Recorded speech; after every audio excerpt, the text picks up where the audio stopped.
Elle a au moins 80 ans. Oh oui, au moins. Elle dit souvent, si j'avais su, je me serais fait tatouer. Si j'avais su. Mais si elle avait su Quand quoi? l'été arrive, dans les cours d'immeubles, on entend dans la nuit les enfants crier. Et les mouettes aussi. Et les parents savent pas si c'est les enfants ou les mouettes. Et ils se rendent Depuis quelque temps, chez moi, l'eau chaude et l'eau froide ne se mélangent Je connais plus. un proverbe juif qui dit « De tous les laitages, le meilleur est encore un morceau de viande. Même mes larmes ont Et vieilli. dire qu'il pleut sans arrêt. Il pleut sur l'été. Et lui, cet idiot, il se laisse faire. Qu'est-ce qu'il fera? Il attachera chaque goutte d'eau Moi, je froide dis- à chaque goutte d'eau chaude? Du moment qu'il y a de quoi pleurer, faut pas se priver, hein. Faut pleurer. Mais c'est sur moi que l'eau chaude et l'eau froide se séparent. Sur moi. J'étais assis côté couloir, j'avais juste 25 ans. Il pleuvait sans interruption depuis des mois. J'avais acheté un magazine consacré au musée et aux peintres belges. J'avais un peu mal à la gorge, je portais à l'époque une écharpe écossaise. Elle s'est assise en face de moi, je l'ai aimée. Elle s'est assise, je l'ai aimée. Je l'ai aimée tout de suite, définitivement, pour la vie, pour jusqu'à la mort. Avant que le train ne parte, je l'aimais comme un fou. J'étais sur Terre pour l'aimer. Je voulais tout de suite savoir son prénom, les écrivains et les peintres qu'elle aimait, où elle était née, si elle était gourmande, si elle était chrétienne ou juive, si elle préférait les tailleurs aux robes floues. Je voulais entendre sa voix et son rire. Je voulais tout savoir d'elle.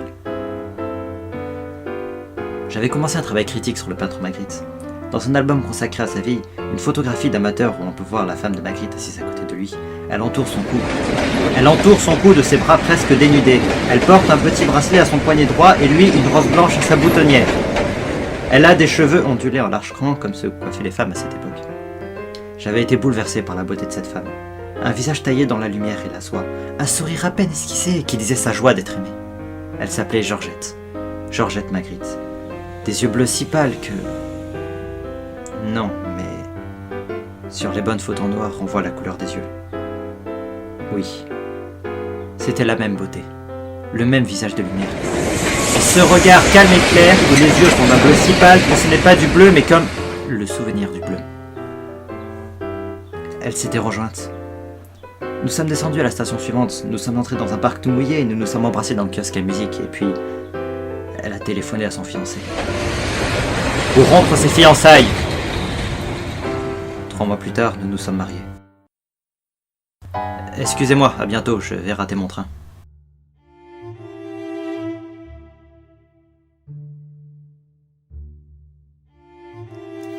Si on n'avait pas la gare, où est-ce qu'on irait? Dans un endroit, La gare, c'est quand même mieux qu'un endroit. c'est plus vivant. C'est pas comme une famille. Ah, non, c'est pas comme. Ah ouais, sans la gare, où on irait? Tout le monde s'en va, revient, repart. Nous, on n'est pas des nomades. On est des citadins de choix. Avant, il y a longtemps, mais... Avant, dans les gares, il y avait une odeur. Une odeur de gare. Plutôt une odeur de train. Je dirais même une odeur de locomotive. Oui, c'est ça. Une odeur, Raymond, si tu te souviens de jambon fumé. De vieux jambon. Et en plus, comme une odeur de jupon de femme qui s'est assise sur la cendre chaude. T'as déjà rencontré une femme qui s'assoit sur de la cendre chaude? J'ai dit comme, j'ai pas dit qu'elle s'est assise. J'ai dit comme une qui s'est assise. Quand elle fumait de tous ses naseaux et qu'on la regardait bien de face, la locomotive un vrai taureau. Oui, un taureau femelle. Maintenant, les hommes, les gares, ça sent que les infectants. Il n'y a plus que nous pour avoir une vraie odeur d'homme. Une odeur d'humanité.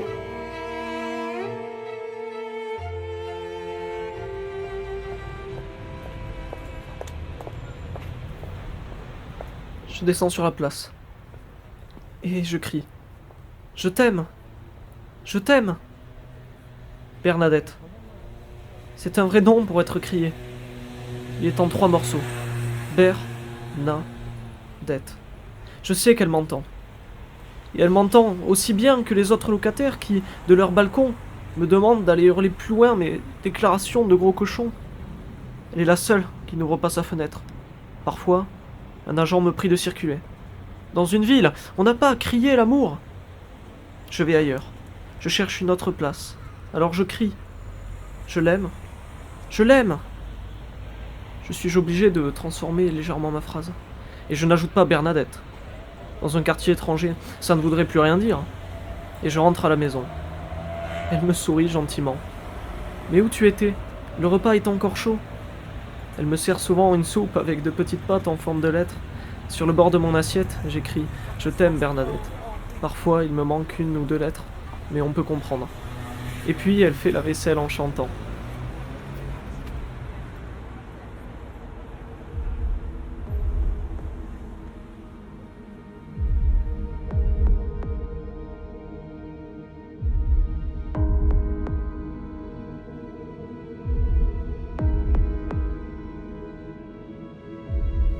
Ils m'ont laissé ma carte d'identité, mais ils m'ont retiré mon identité.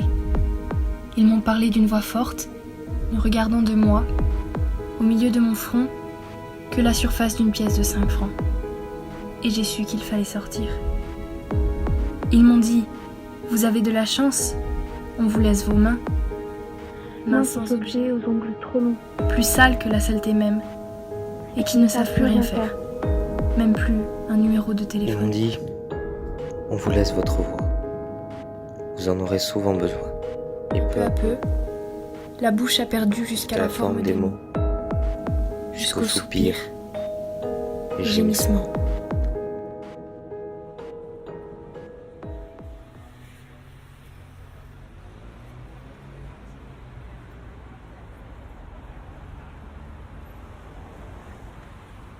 Ton voyage s'est bien passé? Oh, ne m'en parle pas. Horrible, horrible. Un train qui s'arrêtait partout, partout. À croire que parfois il inventait des gares. On attend ici, Gérard doit venir me prendre. Il s'est arrêté dans des gares minuscules, mal éclairées, pouilleuses, démodées. Il y avait des gens qui descendaient. Pour descendre dans ces gares, faut vraiment y être contraint. Ou habiter dans le coin, je suppose. Ah, non. Des trains qui ont juré de s'occuper de tout le monde. Ah, voilà Gérard, mon Dieu, Alors, qu'il est chérie pâle. C'est affreux. Ils ont coupé tous les arbres. Tous? Oh oui, tous. Et maintenant la maison est toute nue. Il fait froid Elle n'a partout. pas trop souffert? Non, pas trop. Elle a dit quelque chose avant de... Elle a dit quelque chose comme « Maintenant, il ne s'agit plus de penser au bal du 14 juillet. »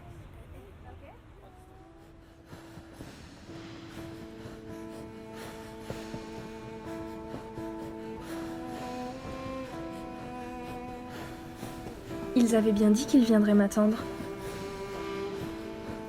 Le train de 11h30 qui arrive en gare à 17h32, c'est bien le mien puisque je l'ai pris et que je suis là. Non, il vaut mieux que je reste debout, visible de partout. Mais tous ces militaires, la mitraillette entre les cuisses, qu'est-ce qui se passe? Ça serait encore une guerre? On monte dans un train, c'est la paix, on en descend, c'est la guerre. Il ne s'agit pas d'être sans papier. Ma carte d'identité. Ah, la voilà. Ah, Seigneur, j'avais pas regardé la photo qu'on m'a prise. Ah, je savais pas que j'avais été si loin. J'ai plus que carrément vieilli. On dirait ma mère. On dirait même ma grand-mère. Heureusement qu'on n'est pas là toutes les trois ensemble. Ça ferait peur. À la campagne, avec le vent, ça passe encore. Mais ici, complètement à l'arrêt. J'ai tellement changé qu'ils ont pu passer à côté de moi sans que je les reconnaisse. Il y a déjà des blessés. Qu'est-ce que je deviens, moi, dans une ville où je vois bien que tout le monde s'enfuit? Amélie Delmotte. C'est bien moi, puisque c'est mon nom. J'ai beau avoir un nom, s'ils ne viennent pas me chercher, je suis comme si je n'étais personne. Il devrait y avoir des consignes où l'on viendrait chercher les gens perdus en gare. Si on voyait la tête qui parle, ce serait quand même plus pratique. J'ai pas compris un mot, pas un mot d'orthographe. Pareil, pas d'amélioration. Si c'est un message pour moi ou pour la guerre qui commence, je peux mourir ici sans rien savoir. Tant pis. Debout et immobile, je finirai bien par me faire remarquer. Il n'y a rien qui intrigue autant que quelqu'un qui ne fait rien sans en avoir l'air. On est déjà occupé, et moi, assise sur ma valise, avec des confitures d'abricots dedans.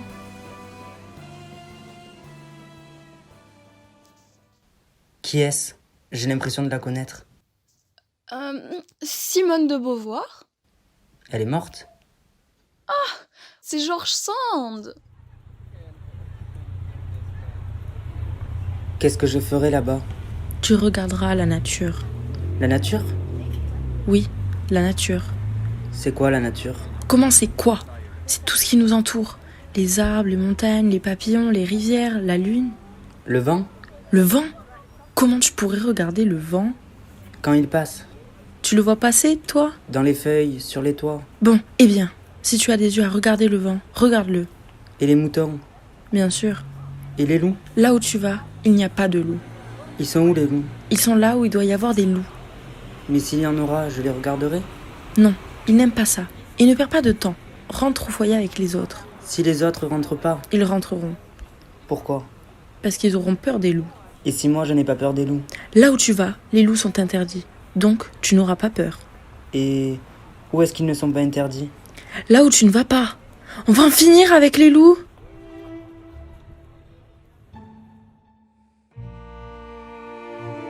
C'était comment avant?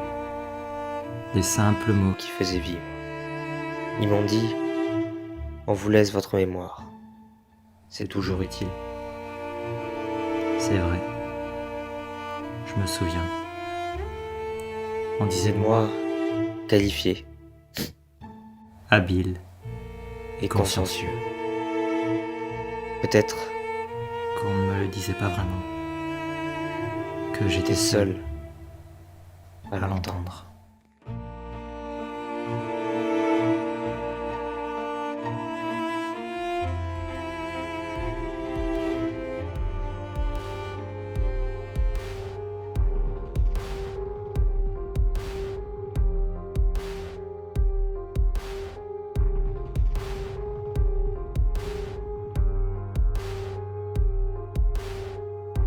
Fait drôlement froid. Toujours dans les gares. Dans les petites gares, fait moins froid. Ah, j'ai pas remarqué. Étudiante, Oui, quand on a faim, fait encore plus froid. sûr. Tu vas loin? Pas vraiment. Moi, je vais loin, si je peux y aller. Il me manque 100 francs, pas plus. Je voudrais aller voir ma mère, elle est malade. 100 francs? Oui, ça me suffirait. Mais je fais pas la manche. Je parle comme ça parce qu'on a le même âge. On peut se comprendre. Tu travailles pas? Des petits boulots merdiques. C'est sûr que c'est pour le train. Pourquoi je serai à la gare?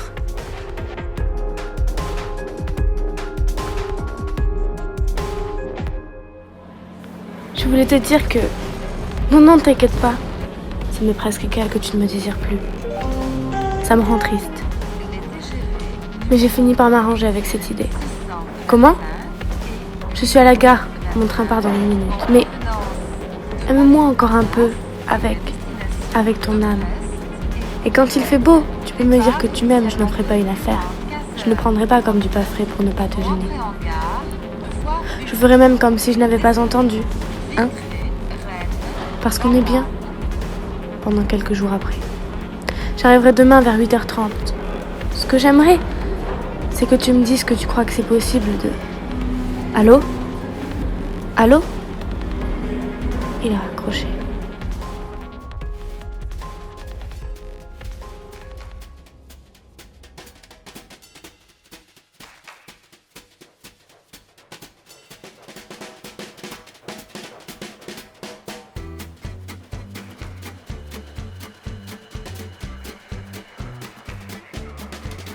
Il y a un proverbe qui dit « Va où tu peux, meurs où tu veux ». J'avais 18 ans, dans un train, debout dans le couloir.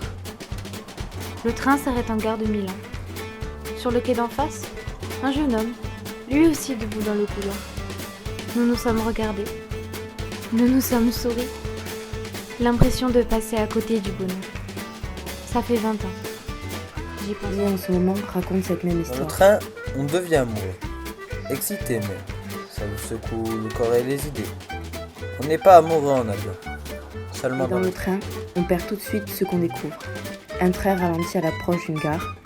Une vieille femme assise sur un banc devant sa maison, son chien noir à ses pieds. On ne la reverra En jamais. avion, c'est vrai, ça peut pas nous. Le temps prend la vitesse du temps. Autrefois, il y a longtemps, quand je voyais entrer en gare la grosse locomotive qui soufflait comme un animal, j'avais les larmes aux yeux. Maintenant, je n'ai plus Un d'émotion. jour, dans un train, je lisais. Je lève les yeux, le paysage était si beau. Je me suis Oui, le train c'est bien. On se regarde dans la vitre et en même temps on est dans un champ de blé.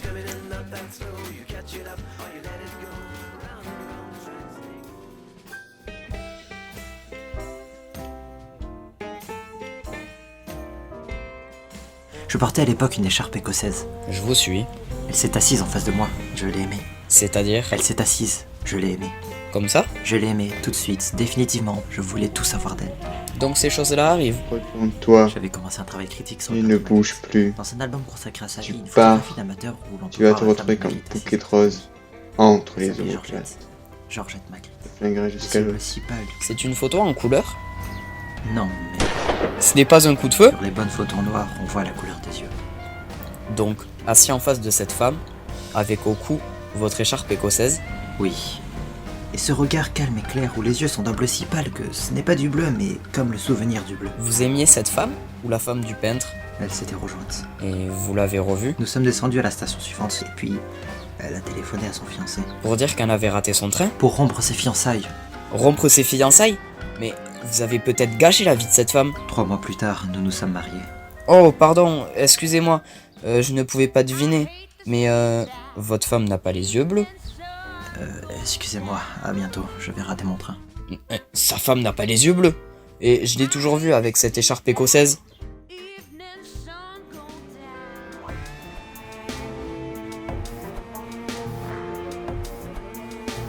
Il paraît qu'il y en a qui se rappellent l'odeur de leur mère.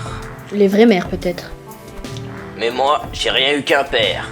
Les gosses à l'école qui disaient qu'ils recevaient des coups de pied au cul, moi je les enviais parce que mon père, sa spécialité, c'était les coups sur les naseaux et puis me faire avaler la soupe avec le sang qu'avait pissé dedans. Et tu avalais? C'était le plat du jour. Et des fois, quand ça le prenait, il me faisait manger par terre sur un journal. La soupe? Non, les nouilles. C'était pas un père. C'était le mien. Au départ, moi, c'était correct. Mais quand ma mère est morte, mon père a ramené à la maison une bringue avec les cheveux longs jusqu'aux fesses qu'elle attachait avec des rubans de couleur. Tout de suite, elle m'a regardé avec des yeux de serpent. Je pissais au lit depuis la mort de ma mère. Et pour me guérir, elle me réveillait en pleine nuit et elle me battait. Des femmes comme ça, faudrait les tuer. Elle a fait toute seule. Un jour, elle s'est couchée sur les rails. C'était un petit train, mais ça lui a suffi. J'ai plus pissé au lit. Ce jour-là, ça a été le plus beau jour de mon enfance. Je me rends pas compte. On est dans le jour ou dans la nuit? Entre les deux.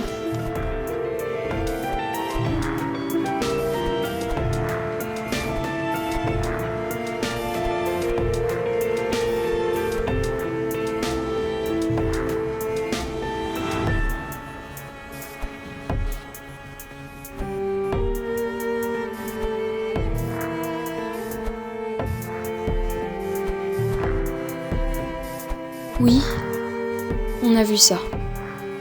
On connaît ça. On a pleuré pour ça. On a été dépouillés, cloués, le cœur saigné jusque dans les rêves. On a questionné ça. On s'est brûlé à ça. On s'est battu pour ça. On s'est humilié pour ça. On s'est désespéré en ça. On hurlait dans les villes et les fossés pour ça. On voulait mourir pour ça. On est mort pour ça. On a fini par ne plus parler de ça. La nuit, On tire une couverture au-dessus de sa tête et tout bas, sans remuer les lèvres, on dit « Oui, c'était ça. C'était donc ça. »